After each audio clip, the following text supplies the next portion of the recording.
Hello, hello, hello, everybody. Welcome to a very special episode of Spring Fever. We are back. As always, it is me, XFL Jim. Ladies and gentlemen, this is the XFL. And as always, I am joined by the man himself, everyone's everyman, the dude with the tude. It is Eric, a.k.a. Uncle Rico. Hey, Bud Light Essence time.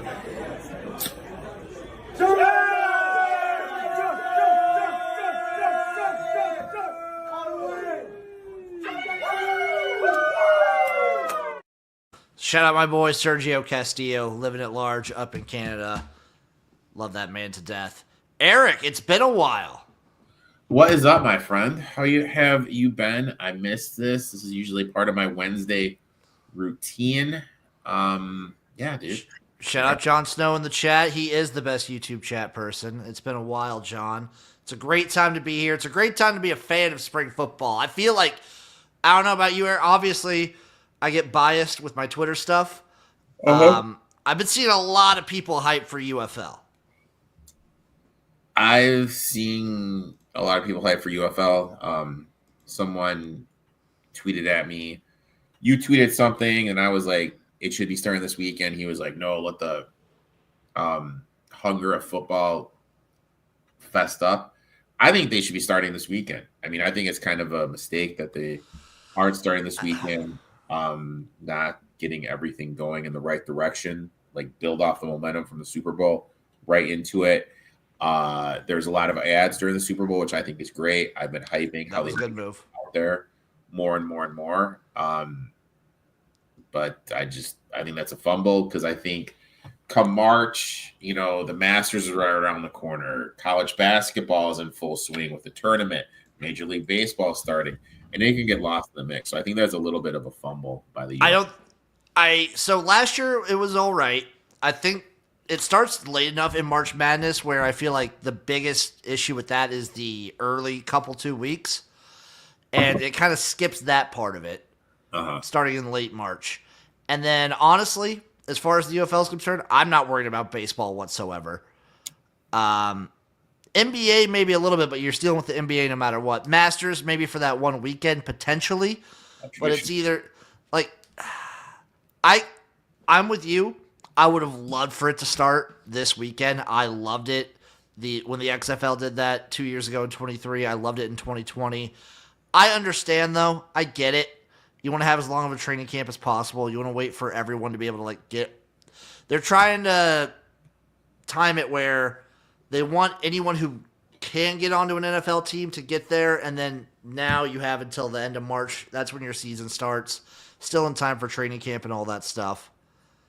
I'm excited. Eric, before we get into anything with the UFL or AF1, which is what we're going to be talking about this episode, there was an announcement today. I didn't include this in the notes, and I know, Eric. Jesus. For your first-time viewers here, for the first-time watchers, first-time listeners, I kind of like to keep Eric in the dark a little bit, so I use Uncle Rico here as sort of like a bounce board for what I assume the general public is thinking about these spring leagues.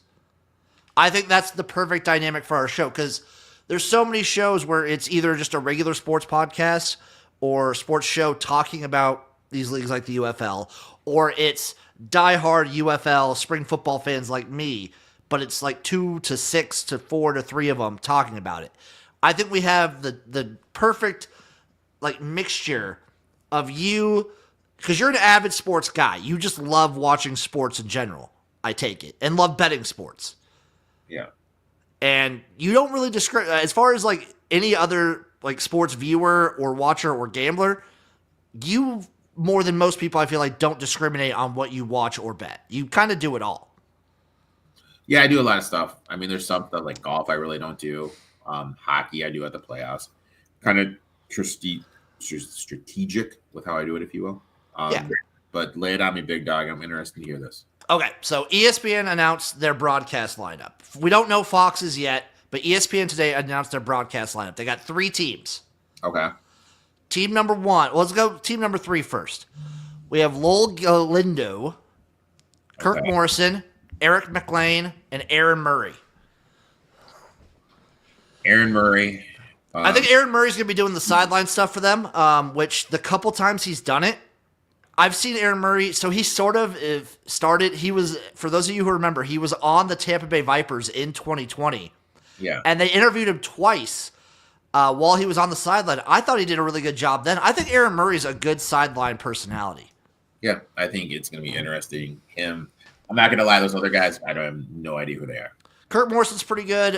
This is obviously the C team, but I think Aaron Murray brings a lot of personality. I think he's going to fit right in on the sideline. You have to remember, Jim, when I watch sports, it's usually on mute. Also, yeah, this is something that Erik doesn't give a shit about at all. Team number 2, we have Mark Jones, Roy Philpott, Roddy Jones, Cole Kubelik, and Harry Douglas. I love Mark Jones. I think Mark Jones is for games I have listened to, I think he's very underrated in what he does a good job of painting the picture, describes what's going on. Henry Douglas, I don't think he's done anything before, but he had a good career. He could add some stuff. Mm-hmm. I always like when they get these guys that used to play professionally out there when the first couple of years, because that's when they tend to be a little bit more genuine and not really know the stuff. But after a couple of years, they seem to get a little bit more like a typical announcer. So is Douglas going to do the sidelines then? I think they're going to have Cole and Douglas do the sidelines because that's what Cole did last year as well. There's a chance he said, he even posted that maybe Cole Kubelik will be getting shirtless with the boys in Birmingham at the end zone, at the goal line. Really? Yeah, because the great tradition in Birmingham where every old dudes like go behind the uprights, get shirtless. He said he might do it. Mm-hmm. I like this lineup quite a bit. This is a good one. And remember, with the UFL and what we saw in the XFL, USFL, and everything, this is also a shot for a lot of these announcers to get more time. We've seen a couple guys and like people rise up the ranks. Remember in 2020, you know who was doing all the UFL stuff for Fox, all the XFL stuff for Fox? It was Greg Olson. Uh-huh. And look at where he's at now. He's moving on up. Exactly. Team number 1, and this is their A team. It's Joe Tessitore, Jordan Rogers, Tom Luganbill, and Sam Acho. Dude, the fact they got Joe Tessitore. That's huge, right? Yeah, that's huge. So the big takeaways for this announcement, obviously Joe Tess getting in on the UFL, massive. This shows to me that ESPN is taking it seriously. Yeah. My other takeaway was a sad takeaway. No more Stormy. Why not? She's not on the list. Where'd she go? I don't know. Well, I don't know what she's doing. She did a lot more college this last year. I don't know what they got her doing. I'm upset though because she was my because the one thing ESPN did that annoyed people last year was they pushed gambling way harder than the Fox broadcast did. But Stormy, out of anybody on any list, out of like all the broadcasting personalities, knows her stuff. And she was giving like real picks and real insight. And I thought that was a cool aspect. I'm going to miss her. What's her last name? Stormy Buontoni. See what she's up to, Uncle Rico. Because that I cried. I cried real tears because she was one of my favorite personalities of last year. Getting Tess is huge, though. Getting old Tessitore is huge. I can't wait. There's going to be some classic calls. What are you seeing? Nothing. She doing her CSUN show or whatever, the VSUN show? Maybe she's on VSUN. Fuck VSUN. She does stuff with VSUN, but I don't know what she's going to be doing. Like, hey, I mean this from the bottom of my heart. Fuck VSUN. But, yeah, I didn't know. I didn't know you were so vehemently anti-VSUN. Fuck them, dude. What'd they do to you? Dude, you know what? Didn't respond to an email, dude. Fuck them. Oh, okay. Okay. I get it now. I get it. Maybe she's with VSUN, but no, she works with them part-time, but I wish she was with the UFL is all I'm going to say. Because she was one of my favorite aspects last year. Now, Erik, looking ahead This is kind of like an over-encompassing show because we'll do like a whole futures episode one. I'm looking at the Super Bowl bet she gave out, so not that impressed. Probably a good thing she's not there. What'd she give out for the Super Bowl? Saquon Barkley over rushing yards. Hurts. Well, in hindsight, hurts. Hindsight, I gave out the under. No big deal, but whatever. There you go. Well, no one's as sharp as you, dude. I know, dude. So this is like an overarching thing of what we're going to be talking about in future episodes. We're going to be back to every Wednesday evening. The timeline, we're not giving you like a time slot because it's anywhere between 8 and 9:30. Anywhere between 8 and 10. My schedule varies. Jim's schedule varies. But we're going to be discussing things. There's going to be, I think very soon, I'm going to have write-ups. We're going to do team breakdowns. I think it'd be fun to do like a quarterback ranking. Coach ranking would be fun too. Kind of like, especially get Erik refreshed, get everybody like up to refreshed with how this league's going to look. The AF1, we're going to be chiming in every once in a while. This will be a UFL-centered podcast while the UFL is going on. But I do love the Arena Football League. I love AF1. And I'm excited for the season they're going to have because I don't know about you. Out of all the postseason games for football I watched from like last year to this year, the AF1 may have been the most exciting. The Brawl in the Mall. Because if you guys remember from last year, I remember the Brawl in the Mall. They did the championship game in the mall. It was awesome. That was fun. I remember that. Yeah, it was sick. So I'm excited for the AF1. Here's a couple storyline things that I wrote down that I'm excited to see and kind of keep an eye on. Erik, if you got any other ones, let me know. We'll start with the Arena Football. Number one, I'm excited to see how their broadcast partners will work out. So they partnered with Vice TV. Vice. Okay. So they will be on like actual TV, but they're also with this service called Evergreen Now. What is it? Evergreen Now, which is a streaming service I believe that is free. I think you might be able to download it as an app on smart TVs. But they have like an actual dedicated streaming service for Arena Football. Which I think is a big move. Yeah, Evergreen Now to be the official streaming partner of Arena Football. So you'll be able to watch all the games on there.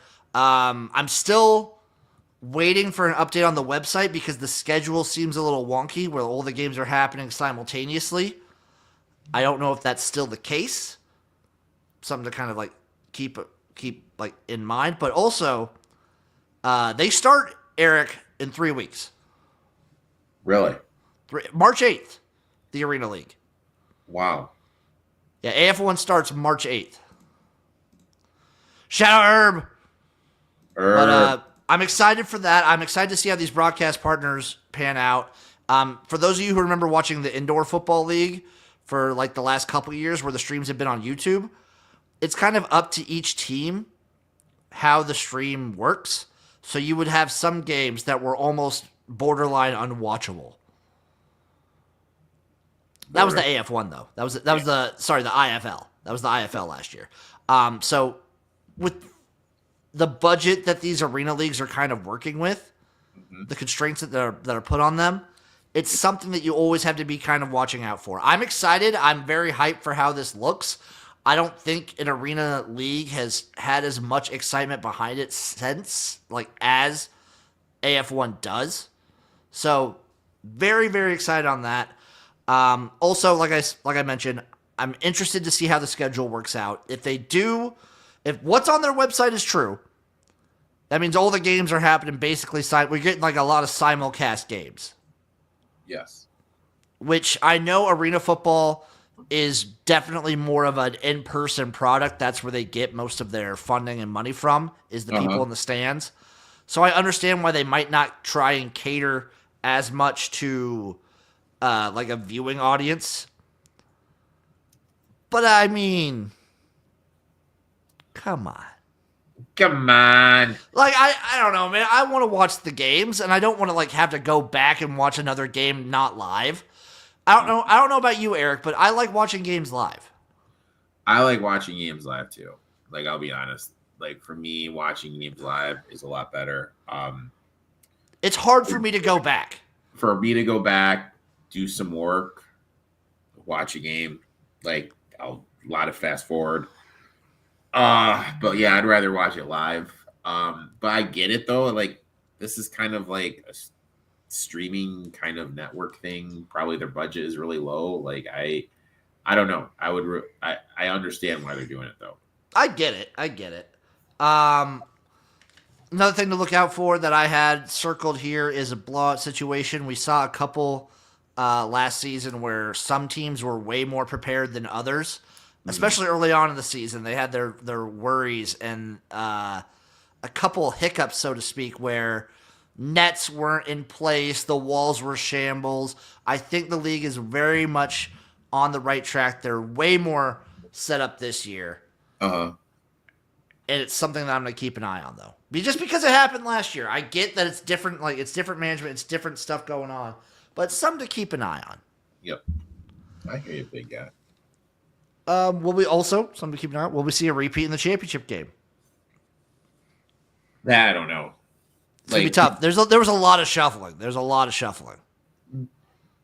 And like injuries, there's just so much stuff. Like the one thing like with these football leagues is it just comes down to your quarterback play. I mean, obviously they're in the Arena League. And if you can keep your star players healthy, your electric wide receivers healthy in that league, that's what it comes down to. Who's to say like the best? I don't even know who the best wide receiver is. Who's to say like first play of the year, he runs in the wall, breaks his knee. True. You know what I mean? And then that changes everything. These leagues like this, when you don't have the depth, when the dip from 1A to 2A, that dip is significant. And if you lose someone like that, season you just cartwheel out of control. Last bit I have for the arena for AF1, how will they surpass the brawl at the mall? Do they just run it back? I think you just gotta run it back, dude. They just I kind of like leaning into it. The only issue is you gotta find. There's not really you can't have much of an audience. Is there any mall still open? No, that mall's still. It's like the second biggest mall in the country. It's like kind of Mall America-esque, so it's more of like a destination. Okay. I think remember we looked into it. There's like a whole water park there. Oh yeah. The only issue is there's not really any room for an audience. We should go there next year, dude. If they're doing Brawl in the Mall, we should definitely go to Brawl in the Mall. Fuck it, dude. I'm in. If it's in Mall of America, that's kind of like easy for you, right? That's not too far for you. Oh, dude, I fucking in. That's a flight, dude. What? Yeah, that's far, dude. What? Is it that far? To Mall of America. That's where it is. It's in the Mall of America? No. The actual mall that they played in is New Jersey. I'm saying if, for example, they upped it to a bigger mall and they do Mall of America. That's 6.5 hours, dude. That's not bad, Eric. Yeah, fuck that, dude. Dude, I'll drive that any day. Dude, fuck no, dude. Anything over 3 is a flight for me, man. No. Oh, look at Mr. fucking Fancy Man here. You flying first class too? Yeah, dude. First class with fucking, what's her face? Fergie. Look at this. How long of a drive is that for me? Huh? Middle of nowhere, Nebraska. Yeah, middle of nowhere, Nebraska. It's only an 8-hour drive. Jesus, that's like our halfway point. But not really. North. Dude, I'll drive there. I don't give 8 hours is nothing. Jesus, dude. Dude, I drove to Canton. That's too far, man. That one is too far. Next time I do something like that, I'm fucking flying. But I drove to Canton. But I wonder how are they going to surpass that? They got to do something. Keep the Brawl in the Mall vibe alive. Dude, I'm on the same highway. I'm just on 94 for 6 hours and 21 minutes. That's not bad. Dude, that's not that bad, Eric. That's not that bad. That's fucking brutal, dude. Dude, fuck that, man. Not that bad. Fuck that. Don't worry, we're going to be I'm going to put in a lot of work this weekend. We're going to do a couple roster breakdowns and team breakdowns. For for 120. Oh, that's nothing. Yeah. Eric, if they do Brawl at the Mall at Mall of America, we should go. I'll go for Brawl at the Mall anywhere, dude. Honestly, yeah, if it's in Jersey, I'll fucking fly. I'll fly in. I don't care. I'll go to Jersey, dude. Brawl at the Mall would be, yeah, it's got to be must-see TV. I won't go to Columbus, though. No, hard no to Columbus and Cincinnati. Okay. Hard no to the whole state of Ohio. As long as it's not in Ohio, I'm good. I don't think it would be. I just don't like Ohio. That's fair. Moving on to the United Football League. For the AF1, we're going to be doing like some team stuff and rankings and everything. I'm gonna have a big write-up. I'll get Eric the notes and we can go over stuff. Eric's good with notes. Was this like acceptable? This notepad paper that I did? Fine, like as long as I can read your handwriting. Like if I send you something I write down, you're like, I have doctor handwriting. Because I don't know about you, but like I type some stuff up, but all my show notes and everything, I love writing them down just because I feel like I get it more.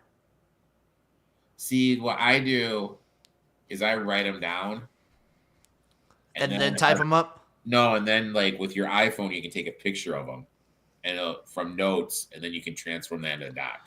Well, aren't you just Fancy Pants McGee here, flying when you don't need to fly, taking pictures with your fancy phone? Jesus. Yeah, have you heard of an iPhone yet, Jim? No, I don't have no iPhones out here. I have my flip phone. For the UFL, the United Football League, storylines I'm looking out for that everyone should be looking out for. Dang right, T1BG. Got that. What? I don't know what that means. It's Hank Hill's face. Oh, all right. Will Birmingham 4-Pete? I'll say no. Like, it's been insane what they've done. They got Magoo back. They got their best quarterback back. What's Corral doing? He's gonna be. I mean, it's a quarterback battle. If you think Corral can beat Alex Magoo, honestly, I don't know. Like, it's what they've done is just absolutely insane. And the reality is they also return a lot. If you look at a lot, they do. I haven't looked at all. They do. Like, I haven't done a full roster breakdown. There've been a lot of moving pieces. I think they return a decent amount. Jesus. Yeah. So fuck, maybe they will, man. Maybe, but I think the other teams might be getting better too.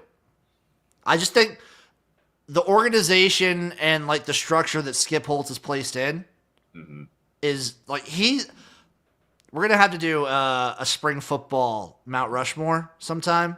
Skip Holtz would go on that Mount Rushmore. Okay.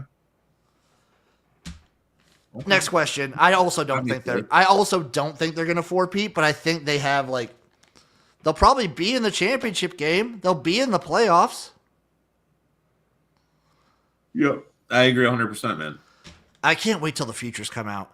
The Battlehawks. St. Louis Battlehawks moving on from AJ McCarron. How do they look now? I think they have a new OC as well. Yeah, how can I word this? It might be a good move. How can I word this? We don't know. I mean, AJ was AJ. Where does he go now? He might just be retired. No one else has picked him up, dude. Which is a little weird, which also kind of said something. Who are the Battlehawks going to roll with? That's what I'm looking up right now, my friend. I got their quarterback room right now. So here's their room. They got 3 dudes. They got Manny Wilkins from Arizona State. They got Max Duggan. Jesus Christ. And they have Chevin Cordero. Max Duggan? Jesus. Are they really rolling out Max? No, so it's probably Wilkins, I believe, was a backup before. It's probably Cordero. I think Cordero is the better option. Max Garrel. Chevon Cordero from San Jose State, for those of you that remember. Cordero. Look, I don't know, man. Like, we don't know what we're gonna get. There's got to be a reason why they're doing this, and also it's probably a reason why he hasn't signed. I think he wants a lot more money than these teams are maybe willing to spend. So then, and I'm sure like I don't think he needs to do this. So I don't know. Like he probably. I'm okay with the move. It depends what you get, though. I mean, like if you struggle and like You go from a perennial team that's always like battling for a playoff True. position 0-2 in the playoffs, though. to it, but you go to a team that's not even making the playoffs. Was it worth it? But they didn't make the playoffs 2 years ago when it was just the XFL either. Yeah, that's true. So I don't know. I don't know. I think this is. They just needed a change, I think. They needed something to change. I'm okay with the move, but that's a storyline that I'm excited to follow. Uh-huh. And everyone's going to be watching them because if they just stink, that's like your biggest market stinking. Like, Which is huge. You know, it you is don't huge. You don't want your biggest market to be dog piss. No. Next storyline I'm excited to follow, the new staff in Memphis. Everything's changing in Memphis, baby. All right, so I don't mean to be mean, but if you're not around the game of football, I feel it's a bad thing because I feel the game passes you by. When we look at Wiz and Hunt's coaching pedigree, he was the offensive coordinator with the Chargers from 16 to 19. Okay. Then he doesn't do anything to 21, 22 when he went to Penn State, where Penn State's offense was absolutely putrid. Then the following year, he's a special assistant to Saban at Alabama. I think Saban was kind of doing that more as a favor. And then he sat out a year, couldn't get a job anywhere. I mean, I'm not trying to offend you. You're not offending me. You're not offending me at all. And now you're rolling into this. I think we kind of need to tamper our expectations with what we're going to see from Kent Wisenhunt. He could be a step below what we got from Jeff Fisher. Well, we didn't even get Jeff. Like, remember, it was DeFilippo. No, I'm talking about when Fisher when Fisher came in for like the Panthers and everything. Yeah, I'm talking about that. It could that was a rough move. That was rough. You know what I mean? I'm talking. That's kind of like because their paths are very similar. And you, Eric, you know me. I liked DeFilippo. I thought it was very bizarre how bad they were last year. But when you look at what Filippo does, it probably tends that there's something going on behind the scenes. There probably was. I'm also of the mind, like, I'm okay with the move, but kind of to Eric's point, he's gotten enough shots. Yeah. Maybe let someone who's like trying to get into like coaching, maybe give someone their first head coaching opportunity. Yeah. Like that would have been cool. Mm-hmm. Quarterback situation right now. These are broad, so we're broad. It's EJ Perry coming over from Michigan, the scoundrel Quentin Dormady, and Troy Williams out of Utah. That's their quarterback room. No Case Cookus anymore. Case Cookus is retired. I know. I was devastated with that news.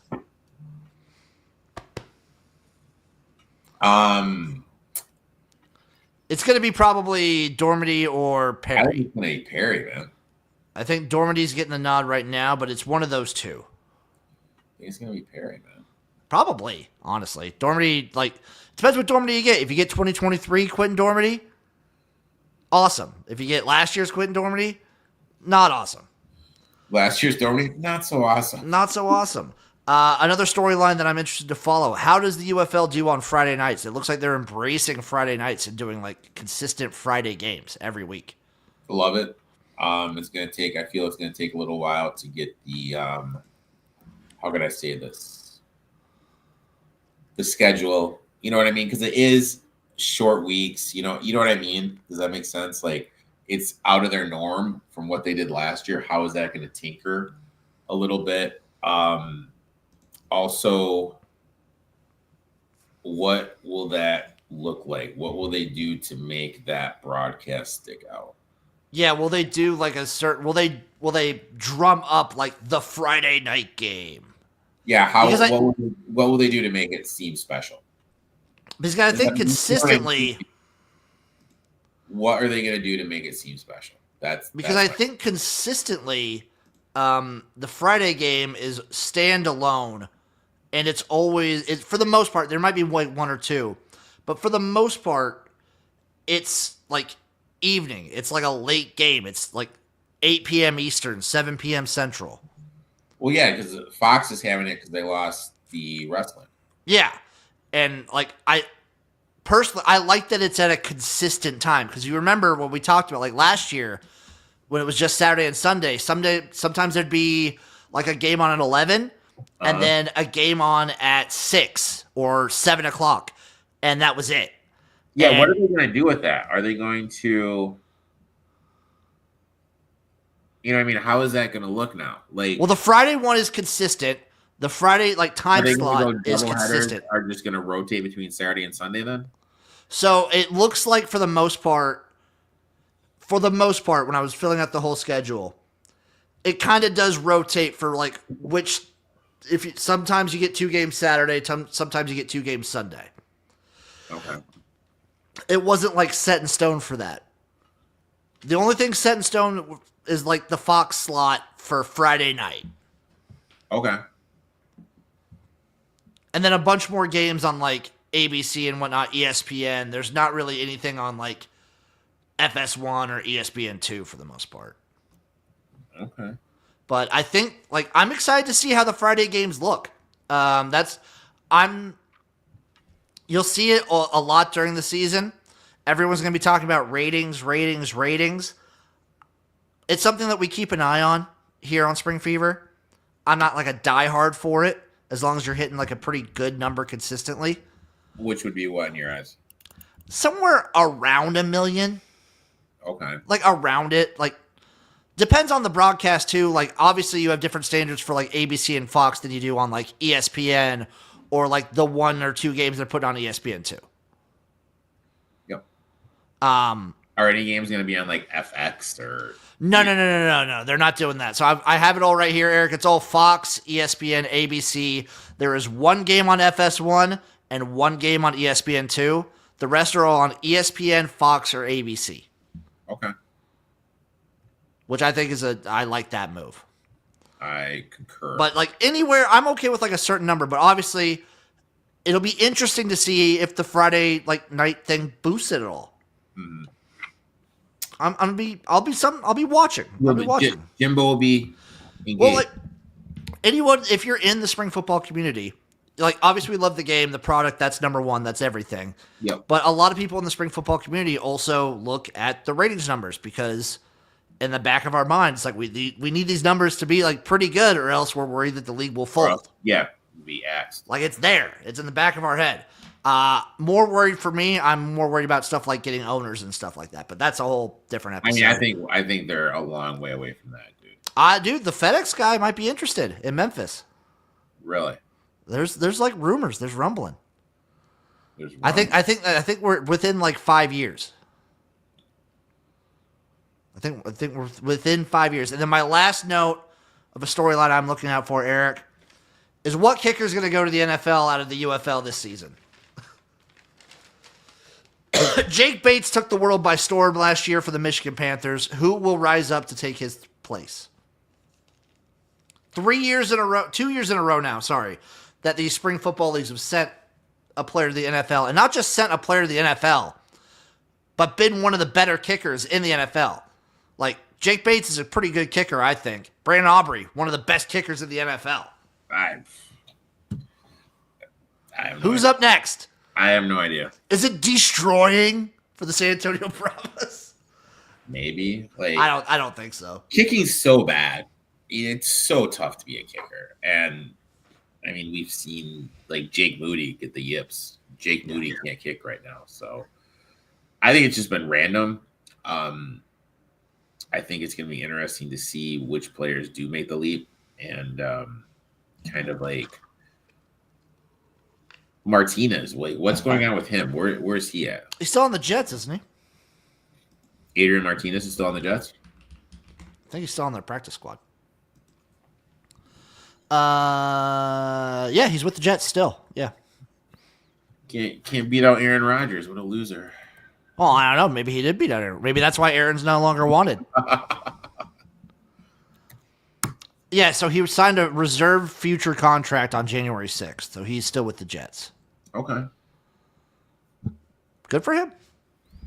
I'm excited. That's always a fun thing to see. Like, that's the good thing about the UFL is you can also root for the players to get to the NFL. Even though I hate viewing it, I hate it when people view it as a feeder system. It's still fun to root for the guys. Still fun to root What do for you the think guys. the NFL could do to get more behind the UFL to bolster its popularity? I think the NFL doesn't even need to do anything. Mm-hmm. I think it's mainly like the broadcast partners just need to push it and like show that it's a fun product. Oh. And then the league will kind of like sell itself to some respect. Mm-hmm. Any other storylines or things that you're excited for the UFL this season, Eric? That you're looking. I'm excited for. There's one more that I have that I didn't write down. I want to see more in person. I want to see more crowds, bigger crowds. This is just a selfish reason. I don't think that's the number one thing, but I think that's a big thing. I do think that having legitimate crowds and people in your local communities excited is a big factor. I think the UFL is doing more this offseason, and they're doing more this season to promote that and market it, but that is something I'm going to be watching out for the regular season. What can they do to do that? So they did just come out with something, which is the More of What You Love program. Okay. It's trying to get more of like, they're trying to get more with the people, more in depth, and I think that's a good move. Uh-huh. And I think setting up like local marketing groups and maybe like the tickets are already pretty cheap, so I don't know what they do with that. Just get involved. The people want to be there. Yep.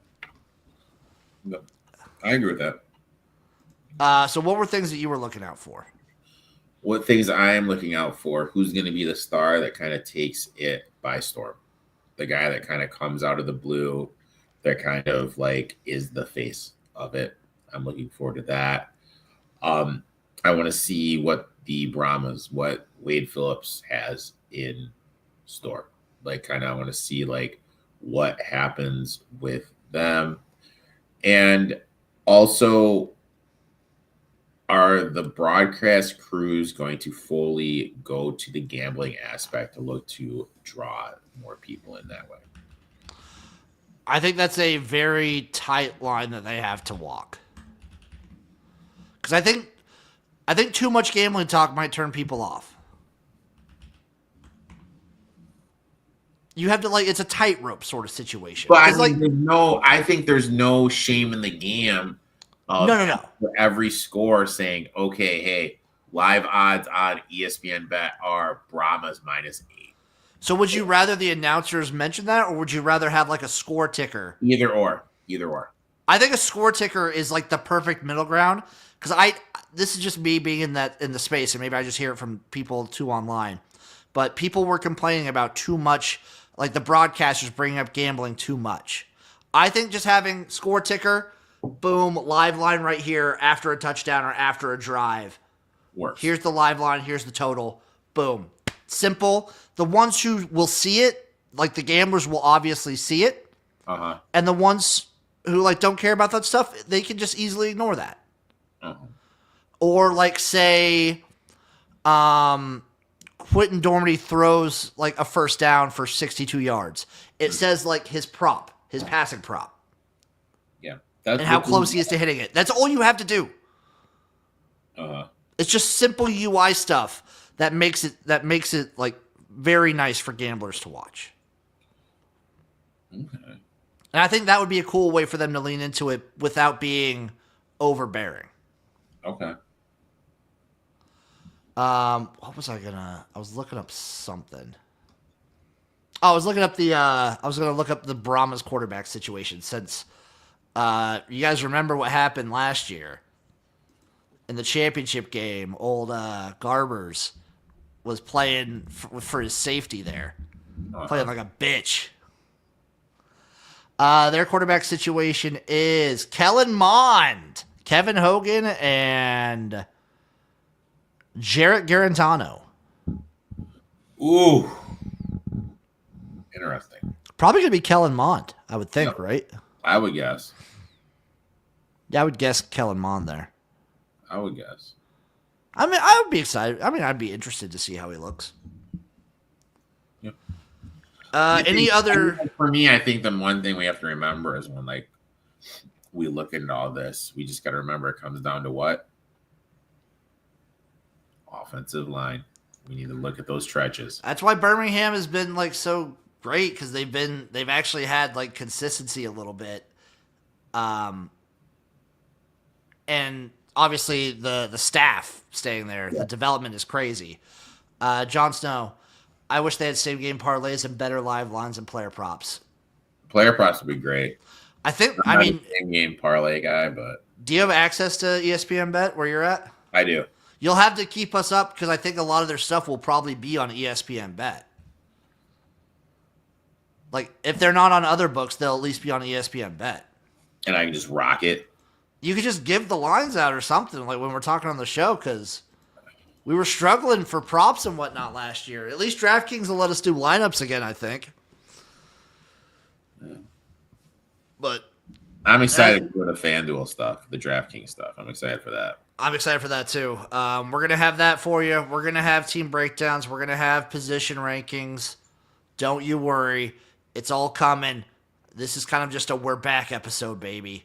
And I'm excited. We're back. We're back. Well, what was our last episode? It's been a minute, dude. You know, we've been doing NFL, the holidays. Like December, right? Yeah, it's been a while. You know, but dude, you know, we got stuff going on, you know, then the Super Bowl It is was a good break. It was a good break. Recharge the battery a little bit, you know, a little bit of an off season, if you will. So thank you all for watching. Thank you for listening. Go follow that man, Uncle Rico at eTop21 Sports right now. Follow me at XFL Jim. And don't worry, I'm getting back in the thick of it too. I'm working on a couple very fun videos that are coming out next week. So be on the lookout for that. Worries abated. Love you, John. Love you guys. And we'll see you next time for another episode of Spring Fever. Bye-bye, everybody.